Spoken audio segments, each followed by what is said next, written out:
بسم الله الرحمن الرحيم. معاكم دكتور نهال سلامه، اخصائيه الاطفال وحديث الولاده.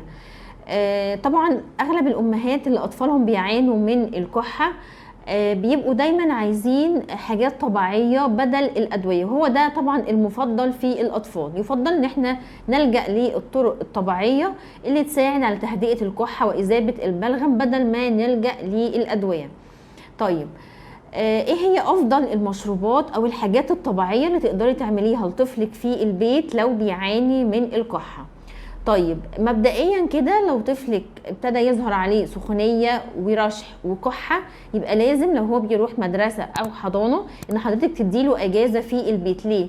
اولا عشان التعب اللي عنده ما يزيدش اكتر ويخف في اسرع وقت ممكن، والراحه دي كمان بتقوي جهاز المناعه وبالتالي بتاثر من مده التعب او العيا.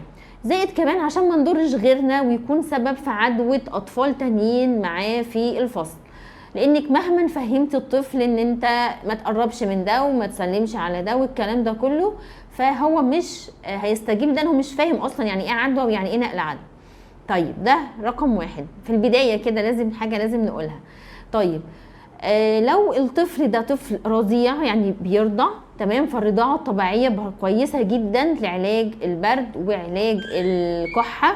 ليه؟ لان الرضاعه الطبيعيه في حد ذاتها غنيه طبعا باللبن الام بالميه، فالميه دي مهمه جدا لاذابه البلغم، وكمان فيها اجسام مضاده يعني بتقوي جهاز المناعه، وفيها بروتينات بتقوي جهاز المناعه بتساعد طبعا الطفل على الشفاء في صورة أسرع.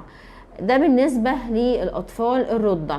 طيب، طفلك أكبر شوية، يعني هنقول في خلال السنة الأولى فما فوق، تقدري انك تعملي له ايه؟ تقدري مثلا انك تقدمي له شوربة الفراخ.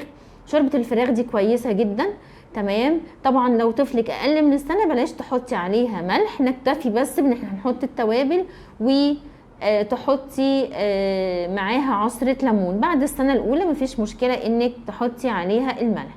ممكن بقى مع شوربة الفراخ دي ممكن طبعا تحطي فيها خضار لو طفلك متقبل الأكل، يعني كوسة، شوية جزر مبشورين، وريت الحاجة تبقى يعني مبشورة، عشان الأطفال لما بيكونوا تعبانين ما بيكونوش عندهم خلق إن هم يقعدوا يمضغوا والكلام ده كله، بيستسهلوا ان هم يرفضوا الاكل. فنحاول نسهل عليهم الموضوع، نعمل لهم نحط لهم جزر مبشور في الشوربه، نحط لهم مثلا كرفس، نحط لهم كوسه مبشوره، تمام، ونقطع لهم كده نساير فراخ بسيطه من الورك عشان يبقى برضو سهله المضغ يعني، ونقدمها لهم. مش بيحبوا الخضار، ممكن نقدم لهم طبعا شوربه لسان عصفور، برضو دي بديل كويس، ونحط عصره الليمون. طيب، نقدر نقدم ايه تاني للاطفال؟ طبعا ده مش هينفع للاطفال اقل من سنه فما فوق. نقدر اننا نجيب يعني نص كوبايه ميه دافيه ونحط عليها معلقه كبيره من عسل النحل، ويا ريت لو عسل نحل موالح بيكون غني بفيتامين سي، بس ما نحطش العسل والحاجه لسه سخنه، نستنى لما تهدى شويه ونحط عليها نص ليمونه. ممكن نزود لليمونه لو طفلك اكبر او بيتحمل يعني الطعم الحمضي، ونديها بقى للطفل على مدار اليوم مرتين 3 خلال اليوم. ده مضاد حيوي طبيعي ومذيب قوي للبلغم. طيب، بعد كده ممكن كمان نقدم للطفل مشروب الجنزبيل بالليمون. طبعا لو متاح الجنزبيل اللي هو الطبيعي طبعا مفيش مشكله خالص، ده بيبقى مفعوله اقوى بكتير جدا من اللي هي الاكياس، بس في اطفال مش بيستحملوا طعم الجنزبيل لانه بيبقى قوي شويه عليهم، فممكن نجيب لهم الباكيتات دي الاكياس يعني كحل وسط بدل ما هم ما يشربوش خالص. وفي حاجات بتتباع اللي هي جنزبيل بليمون، او لو مش متاح ممكن تجيبي الباكيتات الجنزبيل وتعصري عليها ليمون وتحليها له بعسل نحل. طبعا افضل هو عسل نحل الموالح ان هو بيكون غني بفيتامين سي.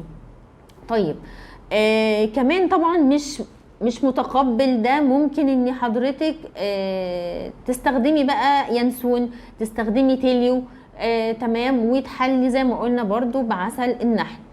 طيب، ممكن لو طفلك مش متقبل برضو الحاجات دي ممكن تقدمي له عصاير، بلاش طبعا العصاير المعلبة، يفضل طبعا عصير يكون فريش. وطبعا كل ما كان العصير غني بفيتامين سي كل ما ساهم في تقوية جهاز كمان المناعة. زي طبعا عصير البرتقال، ممكن الكيوي، الحاجات دي كلها بتساعد. بس لو مش متاح اي عصير الطفل بيحبه تقدر انك تقدمه له، وما تكتريش فيه السكر قوي عشان السكريات الكتير بتضعف من مناعة الاطفال. لكن طبعا عسل النحل مفيش منه اي مشكلة خالص، زي ما قلنا هو بيعتبر كمضاد حيوي طبيعي. يا رب اكون قدرت افيدكم النهارده بخصوص علاج الكحة بطرق طبيعية. فيديو قادم بإذن الله، والسلام عليكم ورحمة الله وبركاته.